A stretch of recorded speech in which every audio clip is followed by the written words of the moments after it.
क्या आपको हिमाचल, उत्तराखंड और कश्मीर तक पूजे जाने वाले महासू देवता की कहानी पता है? क्या महासू देवता एक राजा थे? आखिर क्यों राष्ट्रपति भवन तक से यहाँ नमक लाया जाता है? क्या महासू देवता सिर्फ एक ही देवता है? इन सभी सवालों के जवाब आपको इस वीडियो में मिलेंगे। अंत तक देखते रहें।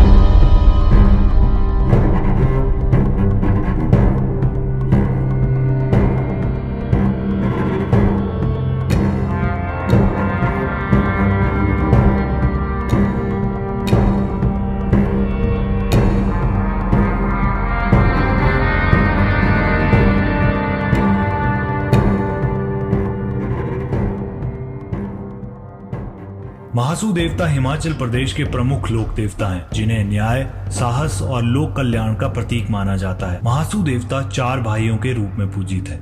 इनकी कथा प्राचीन हिमालय क्षेत्र से जुड़ी है, जहां राक्षसों का आतंक फैला हुआ था। कहा जाता है कि भगवान शिव ने लोगों की तपस्या से प्रसन्न होकर महासू देवताओं को इस क्षेत्र में भेजा। उन्होंने अपनी शक्तियों से राक्षसों का अंत किया और क्षेत्र को मुक्त करवाया। दोस्तों, महासू देवता सिर्फ कोई एक देवता नहीं, असल में 4 देवताओं का सामूहिक नाम है। स्थानीय भाषा में महासू शब्द महाशिव का अपभ्रंश है। महासू देवता 4 भाइयों के रूप में पूजित हैं। चारों महासू भाइयों के नाम बासिक महासू, पबासिक महासू, बुठिया महासू या बौठा महासू और चालदा महासू हैं, जो कि भगवान शिव के ही रूप माने गए हैं। हनोल में टोंस के किनारे महासू मंदिर में मुख्य रूप से बुठिया महासू तथा मेंद्रथ नामक स्थान पर बासिक महासू की पूजा होती है। पबासिक महासू की पूजा टोंस नदी के दाएं तट पर बंगाण क्षेत्र में स्थित जनपद उत्तरकाशी के ग्राम ठडियार नामक स्थान पर होती है। सबसे छोटे भाई चालदा महासू भ्रमण प्रिय देवता हैं, जो जौनसार, बावर, बंगाण, फतेह पर्वत और हिमाचल क्षेत्र में हमेशा प्रवास करते हैं। हिमाचल प्रदेश के सिरमौर,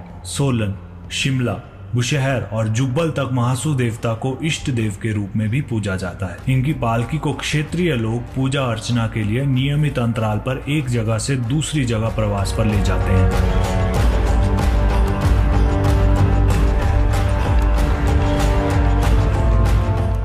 दोस्तों, जैसा मैंने बताया, मुख्य मंदिर टोंस नदी के पूर्वी तट पर चकरता के पास हनोल गांव में स्थित है, जो कि त्यूणी मोरी मोटर मार्ग पर पड़ता है। उस समय इस क्षेत्र में किरमिर नाम के एक राक्षस का भयंकर आतंक फैला हुआ था। वह नरभक्षी राक्षस हर हफ्ते एक इंसान की बलि मांगता था। उसी गांव में हुणा भाट नाम के एक ब्राह्मण रहते थे, जिनके 7 बच्चे थे। दुर्भाग्यवश राक्षस ने उनके 6 बच्चों को निगल लिया था और अब 7वें बच्चे की बारी थी। लेकिन हुणा भाट अपने आखिरी बेटे को बचाने के लिए कुछ भी करने को तैयार थे। इसी बीच हुणा भाट को एक दिन आकाशवाणी हुई, या कुछ लोगों का कहना है कि उन्होंने सपना देखा। उसमें बताया गया कि अगर वह इस राक्षस से अपने बेटे और पूरे गाँव को बचाना चाहते हैं तो उन्हें तुरंत कश्मीर जाना होगा। कश्मीर में महासू देवता हैं जो इस राक्षस का अंत कर सकते हैं। यह सुनते ही हुणा भाट ने कश्मीर की यात्रा शुरू कर दी। वहां पहुंचकर उन्होंने महासू देवता से अपनी व्यथा सुनाई और मदद की गुहार लगाई। महासू देवताओं ने उनकी प्रार्थना सुनी और आने का वचन दिया।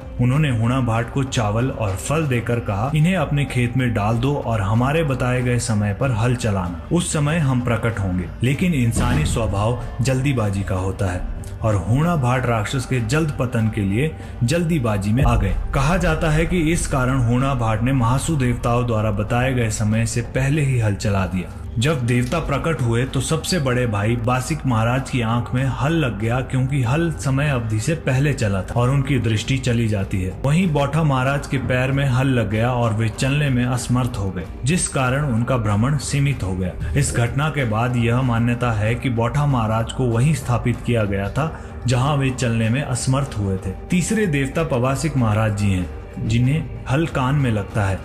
अंत में चौथे देवता चालदा महाराज निकलते हैं, जिन्हें हल नहीं लगता, क्योंकि वे सही समय पर निकलते हैं और वही किरमिर राक्षस का अंत करते हैं। इसके बाद कहा जाता है कि हुणा भाट और समस्त गांव वालों के आग्रह पर महासू देवता इसी गांव में हमेशा के लिए विराजमान हुए और इस गांव का नाम चकरपुर से हुणा भाट के नाम पर अपभ्रंश होने के कारण हनोल पड़ गया। वैसे आज महासू देवता के बहुत से मंदिर हैं, लेकिन कहते कि हनोल में 4 भाइयों की शक्ति है, इसलिए यह मंदिर सबसे ज्यादा प्रसिद्ध मंदिर है। महासू मंदिर हनोल।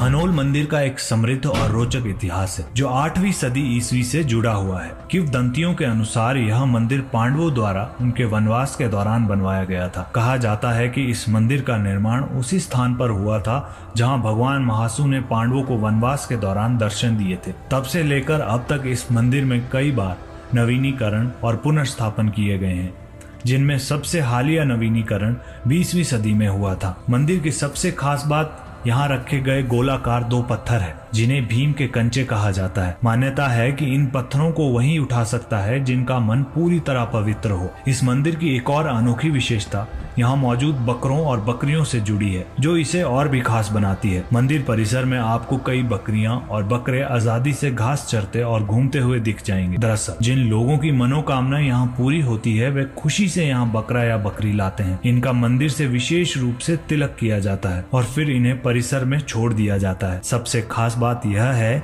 कि इनकी बलि नहीं दी जाती। उत्पत्ति से जुड़ी अन्य कहानियां।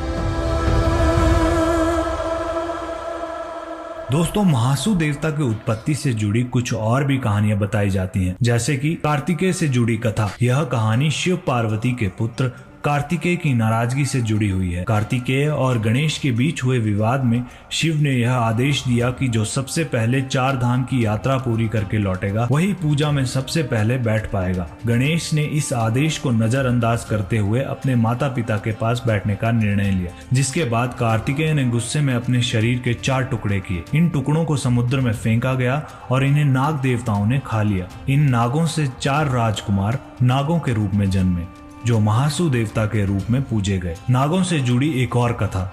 इस कथा का जिक्र उत्तराखंड के जन इतिहास पुस्तक में भी पाया जाता है। कथा के अनुसार एक व्यक्ति खेत में हल चला रहा था जब अचानक एक नाग सामने आया। नाग ने उसे बताया कि देवता ने भेजा है और इस स्थान पर मूर्ति बनाकर महाशिव का स्मरण करने का आदेश दिया था। साथ ही बकरे की बलि देने का भी आदेश दिया था। इसके बाद वह मूर्ति स्थापित की गई और इसे महासु देवता के रूप में पूजा गया। कुछ लोग यह भी तर्क करते हैं कि क्या महासु देवता एक राजा थे। डॉक्टर प्रहलाद सिंह रावत, जो उत्तराखंड के जन इतिहास के एक प्रख्यात लेखक हैं, इसमें वे बताते हैं कि मुस्लिम आक्रमणकारियों की घुसपैठ तैमूर लंग से लेकर औरंगजेब तक के शासनकाल में लगातार होती रही थी। उनका यह भी कहना है कि किरमिक दानव असल में कोई राक्षस नहीं था, बल्कि एक मुस्लिम कबीले का अत्याचारी सैनिक था, जो समय समय पर इस क्षेत्र में आकर लूटमार मचाता रहा होगा। इस खतरनाक माहौल में हूणा भाट कश्मीर के महाशिव के पास जाते हैं और उनसे मदद की गुहार लगाते हैं ताकि इस क्षेत्र को मुस्लिम आक्रमणकारियों से छुटकारा मिल सके। इसके बाद इस क्षेत्र में महासु देवता की सत्ता स्थापित हुई। महासु देवता, जिनका इतिहास और महिमा आज भी क्षेत्र में जीवित है, उन्होंने पश्चिम हिमालय में यमुना से लेकर सिरमौर, शिमला और सोलन तक अपनी सत्ता स्थापित की। कहा जाता है कि इस क्षेत्र में जमीन जायदाद से जुड़े और आपसी झगड़ों के समाधान के लिए लोग हनोल में महासु देवता की शरण में जाते थे और यही कारण है कि महासु देवता को न्याय का देवता भी कहा जाता है। चालदा महासु प्रवास।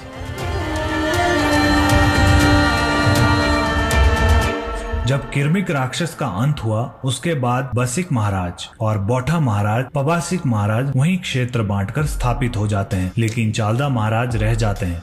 उन्होंने फिर इच्छा जताई, चलो क्षेत्र अब बंट चुका है, मैं अब वापस कश्मीर चला जाता हूँ। तब बाकी भाइयों ने कहा, जितना क्षेत्र हमारा है वह आपका भी है, आप जहाँ मर्जी जा सकते हैं, रह सकते हैं, सब आपका है। जैसा चालदा महासु के नाम से भी पता चलता है, वे एक जगह स्थिर नहीं रहते। इसी कारण महासु देवता उत्तराखंड के साथ साथ हिमाचल, कश्मीर में भी प्रस्थान करते रहते हैं। हिमाचल और उत्तराखंड दोनों को ही देवभूमि कहा जाता है। कई जगह महासु देवता को हिमाचल में इष्ट देवता के रूप में पूजा जाता है और नियमित अंतराल पर भक्त उनकी पालकी को एक स्थान से दूसरे स्थान पर लेकर जाते हैं। महासु देवता का प्रस्थान हिमाचल प्रदेश और उत्तराखंड दोनों क्षेत्रों में होता था। इन दोनों क्षेत्रों के बीच प्रशासनिक और भौगोलिक अंतर था और ब्रिटिश प्रशासन को ये कुछ रास नहीं आया। ब्रिटिश सरकार ने महासु देवता के प्रस्थान को 2 भागों में बांटा था, जिसके अंतर्गत इसमें कुछ क्षेत्र हिमाचल का आता है और कुछ उत्तराखंड का क्षेत्र आता है। जब महासु देवता के प्रस्थान का समय आता है तो दोनों क्षेत्रों के वजीरों पर प्रस्थान की व्यवस्था करने की जिम्मेदारी होती है। इस प्रकार महासु देवता 12 साल एक तरफ वास करते हैं और 12 साल दूसरी तरफ रुकते हैं। और जब प्रस्थान पूरा हो जाता है तो चालदा महासु एक रात हनोल में जरूर रुकते हैं और उनके बाद दूसरे क्षेत्र की ओर बढ़ते हैं, जागरा।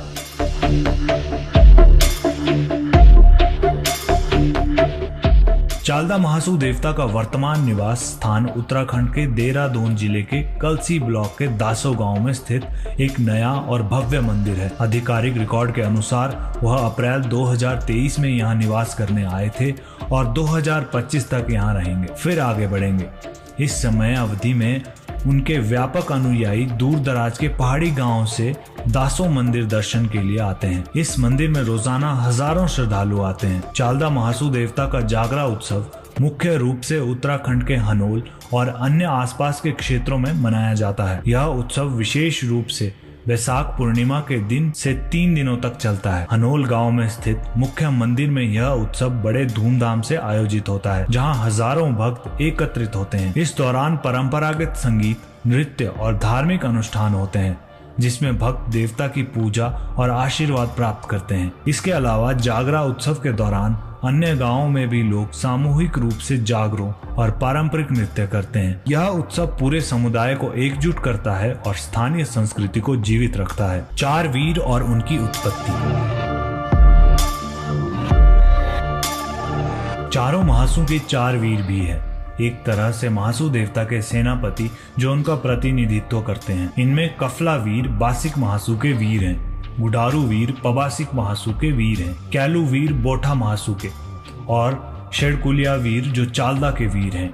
उनकी उत्पत्ति की कहानी एक पुस्तक में बताई गई है। कहते हैं कि जब भगवान शिव तपस्या में लीन रहते थे तो कर्मासुर नामक राक्षस उनकी तपस्या में तरह तरह के विघ्न डालता था। उसी को सबक सिखाने के लिए भगवान शिव ने अपने शरीर के 4 अंग काट दिए और उन अंगों से 4 वीर उत्पन्न किए। क्योंकि महासु देवता भगवान शिव के ही रूप माने जाते हैं, इसलिए ये 4 वीर महासु देवता के गण माने जाते हैं। क्यों आता है राष्ट्रपति भवन से नमक?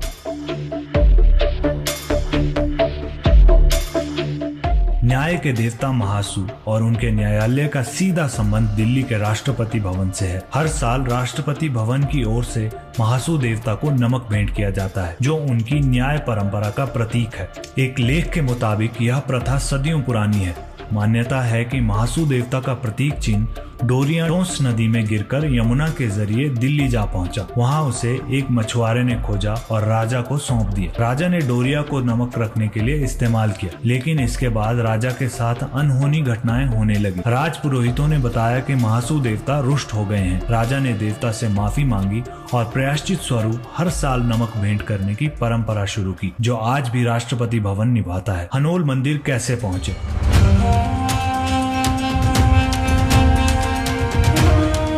हनोल मंदिर, जो महासु देवता को समर्पित है, उत्तराखंड के त्यूनी क्षेत्र में स्थित है। सड़क मार्ग देहरादून से हनोल तक लगभग 3.5 घंटे का सफर। आप त्यूनी होते हुए टैक्सी या बस ले सकते हैं। रेल मार्ग निकटतम रेलवे स्टेशन देहरादून है, जहां से हनोल के लिए टैक्सी उपलब्ध है। हवाई मार्ग सबसे नजदीकी एयरपोर्ट जाली ग्रांट देहरादून है, जहां से सड़क मार्ग से यात्रा करें। तो दोस्तों, ये थी महासु देवता की कहानी, जो हमें हमारी संस्कृति, परंपराओं और आस्था से जोड़ती है। ऐसे ही और भी अनसुने रहस्य, पौराणिक कथाएं और देवभूमि हिमाचल की कहानियों के साथ आपके पास आते रहेंगे। अगर आपको ये कहानी पसंद आई हो तो चैनल को सब्सक्राइब करना ना भूलें और हाँ, बेल आइकन दबाइए ताकि हमारी हर नई कहानी की सूचना सबसे पहले आपको मिले। मिलते हैं अगली दिलचस्प कहानी में, तब तक के लिए जय महासु देवता।